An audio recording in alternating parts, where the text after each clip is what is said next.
کتاب پر اس کو دسترس ہوتی ہے، تب وہ مضامین اپنے شاگردوں کے سامنے بیان کرتا ہے، تو ایسا کیسے ہو سکتا ہے کہ اللہ رسول صلی اللہ تعالی علیہ وسلم سے ارشاد فرمائے اللہ اکبر محبوب ہم نے یہ قرآن عظیم آپ کے قلب اطہر پر نازل فرمایا، ہمیں ہمارے عزت و جلال کی قسم ہے اگر پہاڑوں پر نازل فرماتے وہ ریزہ ریزہ ہو جاتے۔ اللہ اکبر، تو یہ قرآن بھاری نہیں تھا، اسرار و رموز کے حوالے سے اتنی نورانیت رکھتا تھا کہ محبوب کا قلب ہی اس کو برداشت کر سکتا تھا۔ اللہ اکبر، اللہ رب العزت نے محبوب کو قرآن عظیم عطا فرما کر تمام کائنات کے علوم عطا فرما دیے۔ اللہ اکبر، آپ کہیں جناب ایسا کیسے؟ وہ اگر اختلاف کے حوالے سے روایتیں لے آئے ہم ان روایتوں کا جواب دیتے رہیں گے، یہ جلسہ نہیں۔ اگر آپ سے کوئی پڑوسی سوال کرے دوسرے جلسے میں رکھ لیں گے، وہ روایتیں لے کر آتے رہیں ہم جواب دیتے رہیں گے۔ میرے رسول صلی اللہ تعالیٰ علیہ وسلم مسجد نبوی میں نماز پڑھانے کے لیے تشریف لے جا رہے ہیں، مغرب کی اذان ہوا چاہتی ہے، ایک صحابی رسول صلی اللہ تعالیٰ علیہ وسلم رضی اللہ تعالیٰ عنہ اپنے گھر میں نوجوان ہے، نام ہے حذیفہ اپنے گھر میں سے چلتے ہیں نماز کے لیے، لیکن پھر واپس الٹے قدموں لوٹ آتے ہیں، اپنی والدہ کی خدمت میں حاضر ہوتے ہیں، امی جان میں حضور کی خدمت میں نماز پڑھنے جا رہا ہوں، مسجد نبوی جا رہا ہوں، حضور کی ابتدا میں نماز ادا کروں گا۔ ماں نے بیٹے سے کہا بیٹا روزانہ نماز پڑھنے جاتے ہو لیکن یوں مجھ سے تو کبھی پوچھ کر نہیں گئے۔ کہا امی جان آج میرے دل میں خیال ہے آپ میرے لیے دعا فرمائیے گا کہ میں سرکار کی خدمت میں پہنچ کر آپ کے اور اپنے لیے مغفرت کی دعا سرکار سے کروا دوں۔ اللہ اکبر، یہ صحابہ کا کیسا یقین تھا، نماز حضور کے پیچھے پڑے، مسجد نبوی ہے، حضور کا زمانہ ہے، حضور کی رویت ہے، حضور کو تکنا ہے، حضور کی صحبت ہے، لیکن کسی چیز پر فخر نہیں ہے۔ جانتے ہیں اگر نجات موقوف ہے تو سرکار کے ہاتھ اٹھا دینے پر، اگر یہ لمحہ مبارک سے ارشاد فرما دیں گے جاؤ تمہاری مغفرت ہو گئی تو سمجھ لیجئے کہ ہم جنتی ہے، اور اگر انہوں نے کہہ دیا نہیں تو سارے معاملات ختم ہو جائیں گے۔ اللہ اکبر، جب حضرت حذیفہ نے اپنی والدہ محترمہ سے عرض کیا امی جان میرے لیے دعا فرمائیے گا، آج میں سرکار کی خدمت میں حاضر ہو کر سرکار سے اپنے اور آپ کی مغفرت کے لیے دعا کرواؤں گا کہ اللہ ہمارے گناہ بخش دے اور ہمیں جنت عطا فرما دے، سرکار کے قدموں میں جگہ عطا فرما دے، سرکار کے اتباع میں اقتداء میں جنت میں ہمیں جگہ عطا فرما دے۔ والدہ نے بیٹے کی پریشانی کو چوما، بیٹا میں تمہارے لیے زبردست دعا ہوں، اللہ کی بارگاہ میں دعا کرتی رہوں گی۔ اللہ اکبر، یہ ابو حذیفہ چلے مسجد نبوی میں پہنچے، اذان ہو گئی، میرے سرکار نے نماز پڑھائی، امامت فرمائی، اللہ اکبر، یہ پیچھے نماز پڑھی انہوں نے، نماز پڑھنے کے بعد یہ منتظر رہے کہ سرکار نمازوں سے فارغ ہو، نوافل سے فارغ ہو، اوابین سے فارغ ہو تو میں مدعا بیان کروں،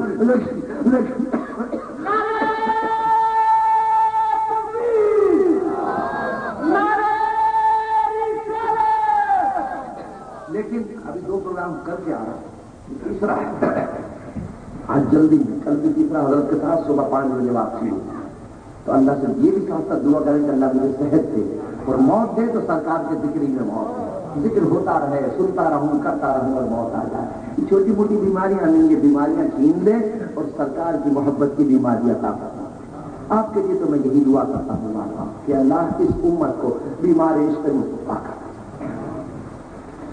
تو مسجد نبوی میں حضرت حذیفہ رضی اللہ تعالیٰ عنہ حضور کے پیچھے نماز پڑھ کر منتظر ہے اس بات کے کہ سرکار فارغ ہو نوافل سے تو میں اپنا مدعا بیان کروں۔ اللہ اکبر، لیکن سرکار کے نوافل پڑھتے چلے جا رہے ہیں، سرکار نے نوافل اتنے زیادہ پڑھنا شروع کر دیے، ساری مسجد خالی ہو گئی، عشاء کا وقت ہو گیا، یہ اپنا مدعا بیان نہیں کر سکے، مؤذن پھر آ گئے، اذان کہی، حضرت بلال نے اذان کہی، عشاء کی جماعت ہو گئی۔ اب یہ عشاء کے بعد منتظر ہے کہ سرکار صلی اللہ تعالیٰ علیہ وسلم جماعت کے بعد فرائض کے بعد نوافل سے فارغ ہو، واجبات سے فارغ ہو، وتر سے فارغ ہو، میں اپنا مدعا بیان کروں، لیکن پھر مسجد خالی ہو گئی۔ اللہ اکبر، 2-3-4 گھنٹے ہو گئے گھر سے آئے، اللہ اکبر، لیکن مدعا بیان نہیں کر سکے۔ اب وقت بہت زیادہ گزر گیا، مسجد بالکل خالی ہے، سرکار نماز ختم کرنے کے بعد اپنا حجرہ مبارک کی طرف اپنا رخ مبارک کرتے ہیں، روح انور کرتے ہیں، حجرے کی طرف چلتے ہیں، یہ ہاتھ باندھے ادب کے ساتھ حضور کے پیچھے ہے۔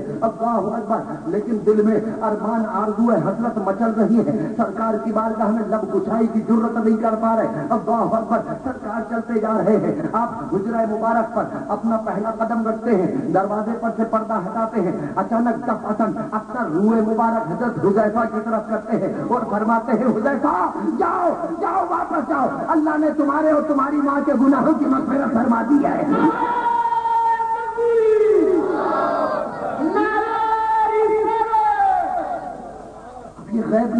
کیا ہے؟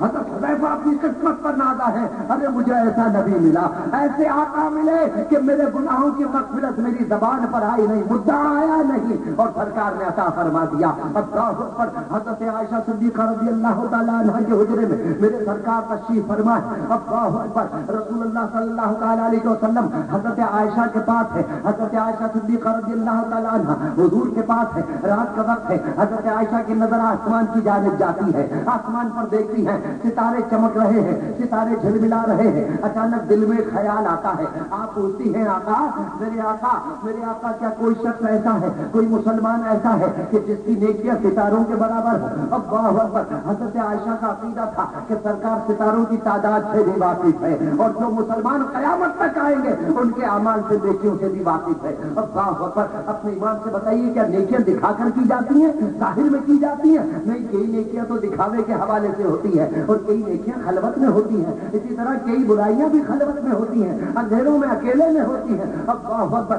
لیکن ان کا عقیدہ یہ ہے کہ سرکار امت پر نہیں ساری دنیا پر نظر رکھتے ہیں، لوگوں کی نیکیاں بھی ان کی نگاہ میں ہیں، لوگوں کی برائیاں بھی ان کی نگاہ میں ہیں۔ اللہ اکبر۔ اب میں اگر کسی سے پوچھوں یا جو منتظم ہے ان سے پوچھوں کہ یہ جھالریں جتنی لگی ہوئی ہیں ذرا اس کے بلب گن کر بتائیے، نہیں بتا سکیں گے۔ آپ میں سے کوئی بتا سکے گا؟ نہیں۔ لیکن بتائے گا کون؟ میں کس سے پوچھوں تو صحیح جواب ملے گا؟ وہ جس نے یہ لگائی ہے، جو یہ لگانے والا ہے، جو اس کا مالک ہے۔ اللہ اکبر۔ جس نے ان کو روشنی عطا فرمائی، تو لوگ نہیں۔ اللہ اکبر۔ صحابہ کا عقیدہ یہ تھا کہ اس کائنات کا خالق اللہ ہے، لیکن مالک سرکار کو بنا دیا ہے۔